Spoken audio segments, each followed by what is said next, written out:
Good morning, everyone. Welcome to AJ Classes. Today, as I promised, I have come up with an interesting topic, as you can see from the screen, important articles and amendments.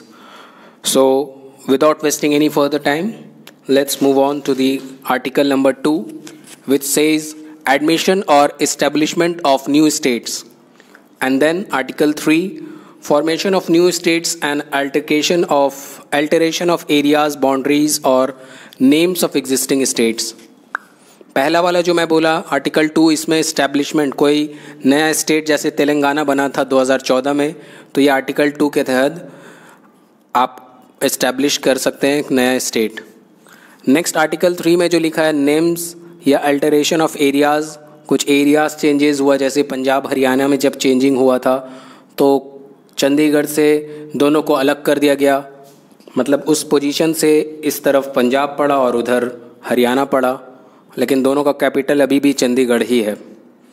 या फिर हम लोगों को जैसे अभी हाल फिलहाल इलाहाबाद का नाम पुराना प्रयागराज हुआ, तो ये आर्टिकल 3 के तहत ही हम लोग ये राय ले सकते हैं कि कोई भी स्टेट अगर अपना नाम चेंज करना चाहे तो आर्टिकल 3 के तहत कर सकता है।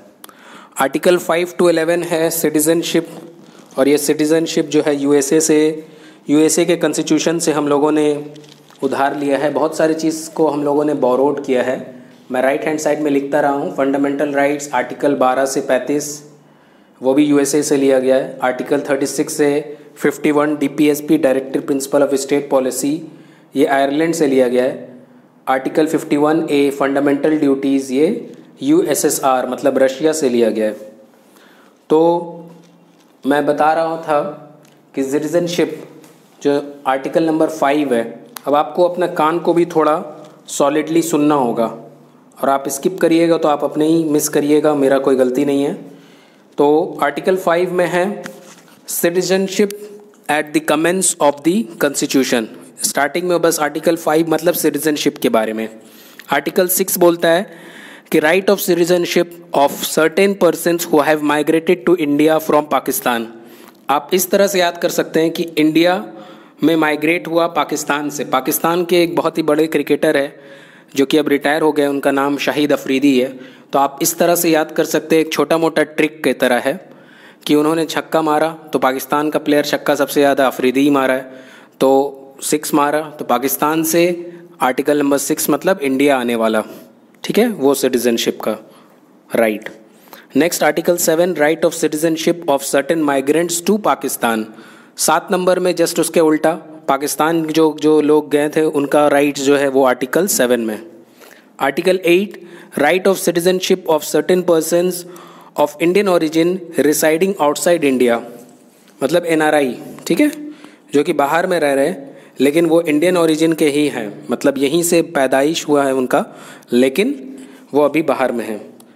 आर्टिकल 9 जो है वो persons voluntarily acquiring citizenship of a foreign state not to be a citizen, ठीक है। जैसे ही कोई स्टेट में, जैसे कि आप सपोज करिए कि आप कनाडा में बहुत दिन तक आप रहें, या फिर किसी भी एक कंट्री में आप बहुत दिन से हैं और आपको वहाँ का सिटीजनशिप मिल गया, तो आर्टिकल 9 के तहत आप जो है, हमारे इंडिया में क्या है, सिंगल सिटीजनशिप चलता है।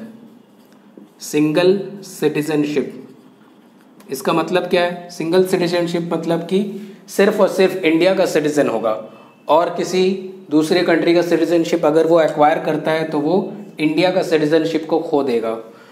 पर ये यूएसए से लिया गया, लेकिन यूएसए में सिंगल सिटीजनशिप नहीं चलता, यूएसए में डुअल सिटीजनशिप चलता है, ठीक है। नेक्स्ट जो आर्टिकल है article number 10 continuance of the rights of citizenship, ठीक है। Article 11 parliament to regulate the right to citizenship by law. Next जो आर्टिकल 12 है उसमें सिर्फ डेफिनेशन है फंडामेंटल राइट्स का, कि किस तरह से फंडामेंटल राइट्स क्या क्या है हमारे ऊपर, जैसे कि पहले 7 था अभी 6 हो गया है फंडामेंटल राइट्स, ठीक है। आर्टिकल नंबर 14 इंपॉर्टेंट है काफ़ी, इक्वलिटी बिफोर लॉ। आर्टिकल 14 बोलता है इक्वलिटी बिफोर लॉ। मैं एक काम करता हूँ, फंडामेंटल राइट्स को थोड़ा सा डिटेल में बता देता हूँ ताकि आप लोगों के लिए थोड़ा सुविधा हो, और डीपीएसपी को उतना खोलने का ज़रूरत नहीं है, मैं सिंपली ऐसे बोलते हुए चला जाऊंगा, ठीक है। लेकिन 12 to 35 काफ़ी इंपॉर्टेंट है, most of the time exam में आता है। तो आपके स्क्रीन पे अब आएगा फंडामेंटल राइट्स का मोस्ट इम्पॉर्टेंट आर्टिकल्स। नेक्स्ट आपके स्क्रीन पे आ गया article 14 equality before law. Article 15 very important, prohibition of discrimination on grounds of religion, caste, sex और कलर। मतलब कि किसी भी तरह का भेदभाव नहीं करना चाहिए, चाहे वो रिलीजन के अनुसार हो या कास्ट या सेक्स, मतलब मेल या फीमेल। जैसे कि हम लोग हमेशा सुनते आए हैं कि इंडिया का एक परंपरा चला है कि मेल को ज़्यादा प्रेफरेंस मिलता है फीमेल्स के बनिस्बत। खैर ये कॉन्स्टिट्यूशन में नहीं लिखा हुआ है, लेकिन ऐसा बहुत सारा चीज़ आप देखिएगा जिसमें आपको कॉन्ट्रडिक्शन मिलेगा। बस आपको पढ़ना है, आपको अगर पास होना है तो ये सब याद करना होगा। आपको अपना इमोशनल कंट्रोल करना होगा, इमोशनली नहीं सोचना होगा कि कॉन्स्टिट्यूशन में ये लिखा हुआ है वो लिखा हुआ है। इमोशनल को कंट्रोल करना होगा। कॉन्स्टिट्यूशन में बहुत सारे चीज़ ऐसा होगा जो आपको लगेगा कि ये तो दिखाई देता नहीं है। खैर 16 नंबर आर्टिकल बोल रहा है equality of opportunity in public employment, मतलब पब्लिक एम्प्लॉयमेंट में सबको इक्वल अपॉर्चुनिटी मिलना चाहिए। खैर ये तो SC ST जब आ जाता है तो उन लोगों का कोटा लगी हो जाता है। आर्टिकल 17 एबोलिशन ऑफ अनटचेबिलिटी, छूत अछूत का जो है ये भावना नहीं रखना होगा, इसको एबोलिशन मतलब कि रुकावट किया जाएगा, मतलब छूत अछूत का कोई एग्जिस्टेंस नहीं होगा। आर्टिकल 18 बोलता है एबोलिशन ऑफ टाइटल्स, मतलब कोई भी टाइटल जो आपको अदर देन प्रेसिडेंशियल अवार्ड या फिर भारत रत्न वगैरह है, वो सब टाइटल आप रख सकते हैं जो कि आपको प्रेसिडेंट की तरफ से मिला, प्रेसिडेंट अवार्ड या भारत रत्न या भारत, अलग अलग अवार्ड होता है, पद्माश्री, ठीक है, ये सब आप रख सकते हैं। बट अदर देन दैट कोई भी टाइटल नहीं रखा जा सकता है। पहले बहुत सरदार वगैरह चलता था, बहादुर, ये सब बहुत चला है। जब 1905 में बॉयकॉट वाला चल रहा था, स्वदेशी बॉयकॉट, उस समय राय बहादुर वाला टाइटल बहुत ज़्यादा चल रहा था। खैर आर्टिकल 18 के तहत ये टाइटल नहीं रख सकते आप।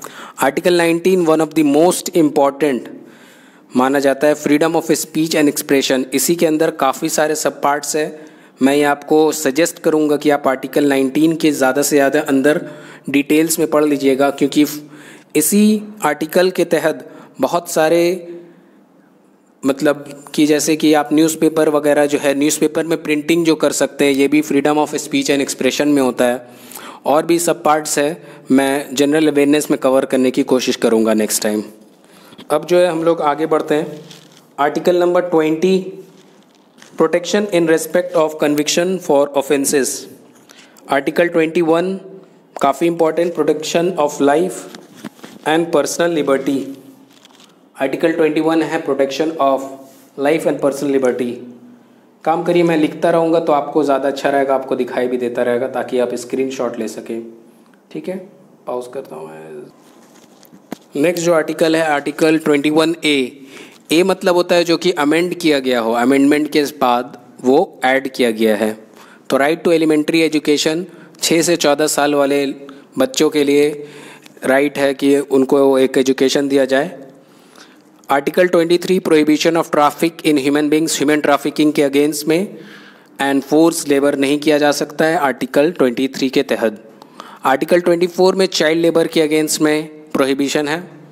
Article 25 another important of this fundamental right, freedom of conscience and free propagation of religion, मतलब आपको जो धर्म पसंद हो आप वो धर्म को एक्सेप्ट कर सकते हैं। हिंदू, मुस्लिम, सिख, ईसाई, ज़ोरास्ट्रियन, ज्यू, जो पसंद है वो आर्टिकल 25 के तहत आप फॉलो कर सकते हैं और अपने रिलीजन को प्रोपगेट भी कर सकते हैं। आर्टिकल 26 से जो 30 है वो माइनॉरिटी के राइट्स है, मतलब इंस्टीट्यूशन वगैरह है, टैक्सेशन है, फिर अटेंडेंस इन रिलीजियस इंस्ट्रक्शंस है। फिर आर्टिकल 29 है protection of interest of minorities, और फिर आर्टिकल 30 है right of minorities to establish and administer educational institution, वो अपना इंस्टीट्यूशन बना सकता है। नेक्स्ट जो आर्टिकल 32 है उसको काफ़ी इम्पॉर्टेंट माना जाता है, क्योंकि इसको BR अम्बेडकर बोलते थे हार्ट ऑफ द कॉन्स्टिट्यूशन, ठीक है, heart and soul of constitution. ठीक है। आर्टिकल 32, इसी के तहत अगर आपका राइट्स, कोई भी राइट्स आपका छिनाता है तो आप सुप्रीम कोर्ट में रिट के थ्रू केस कर सकते हैं, ठीक है। Next article 33, power of parliament to modify the rights. अगर किसी राइट को वो पार्लियामेंट को ऐसा लगे या गवर्नमेंट को ऐसा लगे कि इसको चेंज कर दिया जाए तो article 33, power of parliament to modify the rights, ठीक है। नेक्स्ट जो आर्टिकल है 39A, ये equal justice and free legal aid है। मतलब ये जो है DPSP का बहुत ही इंपॉर्टेंट पॉइंट है, मैं लिख रहा हूँ आपको स्क्रीन के लिए। नेक्स्ट जो आर्टिकल 39A काफ़ी important, equal justice and free legal add. Article 43B काफ़ी इंपॉर्टेंट है, promotion of cooperative society. Article 48A, आजकल बहुत ज़्यादा protection of forest and wild life हो रहा है, तो ये भी काफ़ी इंपॉर्टेंट आर्टिकल है, बर्निंग टॉपिक के ऊपर है। Article 50, separation of judiciary from executive, another important article. Article 52 से 61, ये पूरा प्रेसिडेंट के बारे में है, लाइन बाय लाइन है। जैसे कि पहले तो आर्टिकल 52 प्रेसिडेंट ऑफ इंडिया के बारे में है। नेक्स्ट आर्टिकल 53 बोलता है कि उसका एग्जीक्यूटिव पावर क्या है। 54 बोलता है कि इलेक्शन होगा, प्रेसिडेंट के लिए तो इलेक्शन करना होगा। फिर 55 बोलता है कि किस तरह से इलेक्शन होगा, मैनर क्या होगा, ठीक है। फिर आर्टिकल 56 बोलता है ठीक है, जब इलेक्शन हो ही जाएगा तो आप टर्म्स बता दें, टेन्योर जिसको बोलते हैं, कितना साल के लिए बनेगा प्रेसिडेंट। फिर 57 बोलता है ठीक है, एलिजिबिलिटी ऑफ री इलेक्शन, फिर से क्या वो इलेक्शन में उठ सकता है, तो ये हमेशा उठ सकता है। आर्टिकल 58 बोलता है ठीक है, क्वालिफिकेशन क्या होगा इलेक्शन ऑफ प्रेसिडेंट के लिए। फिर आर्टिकल 60 बोलता है ठीक है भाई, जब प्रेसिडेंट बन ही गया है तो अब ओथ एंड अफर्मेशन किया जाए। ओथ एंड अफर्मेशन का डिफरेंस मैं काफ़ी पहले ट्रिक वीडियोस में मैं दे चुका हूँ, आप देख सकते हैं प्लेलिस्ट में जाके। आर्टिकल 61 में काफ़ी इंपॉर्टेंट इम्पीचमेंट है, इम्पीचमेंट ऑफ प्रेसिडेंट, किस तरह से प्रेसिडेंट को रिमूव किया जा सकता है, ठीक है। आर्टिकल 72 आप देख सकते हैं स्क्रीन पे लिखा है, power of president to grant pardon. Article 76 attorney general. Article 80 Rajya Sabha. Article 81 Lok Sabha. Article 108 ये भी काफ़ी इंपॉर्टेंट है, joint sitting of both houses. अब जो आपके स्क्रीन पे दिखाई दे रहा है आर्टिकल 110 मनी बिल, काफ़ी important. Article 123 power of president to promulgate ordinances during emergency. Article 124 establishment and constitution of supreme court. 148 आप देख रहे हैं CAG controller and auditor general. फिर article 153 governor of states. Article 161 जिस तरह आर्टिकल 72 था pardon power of president, वैसे ही pardon power of governor article 161। Article 165 advocate general है जो कि स्टेट्स में होते हैं। Article 214 high courts of states लिखा हुआ है, ठीक है, ये हाई कोर्ट होगा, HC लिखा हुआ, high courts of state. Article 214। Article 280 काफ़ी इंपॉर्टेंट, बार बार एग्जाम में आता है, finance commission. Article 300A amend किया गया है, पहले ये फंडामेंटल राइट था, राइट टू प्रॉपर्टी, अब ये लीगल राइट हो गया है, ये भी क्वेश्चन में आता है। आर्टिकल 343 ऑफिशियल लैंग्वेजेस, ये हमारा 22 है official language. Article 352, 356 and 360 state, national and financial emergency. Financial emergency अभी तक लगा नहीं है, लेकिन ऐसा असरात लग रहा कि हो सकता है जैसा कि इंडिया का हालत है। खैर, इसके अलावा 370 तो कश्मीर का स्पेशल स्टेटस था, वो हटा दिया गया है। और इसके अलावा अगर कोई और इम्पोर्टेंट आपको लगा हो तो आप कमेंट सेक्शन में बताइए, वरना मेरे लिहाज से मैं जितना दिया हूँ इसके बाहर कभी भी प्रीलिम्स से नहीं आता है। Thank you for watching. And next video जो आने वाला है वो काफ़ी इंपॉर्टेंट है, आप लोग प्रिपेयर रहिएगा। वेस्ट बंगाल ज्योग्राफी का मैं जल्द से जल्द 2 वीडियो में कंप्लीट कर दूंगा वो वेस्ट बंगाल ज्योग्राफी का पोर्शन।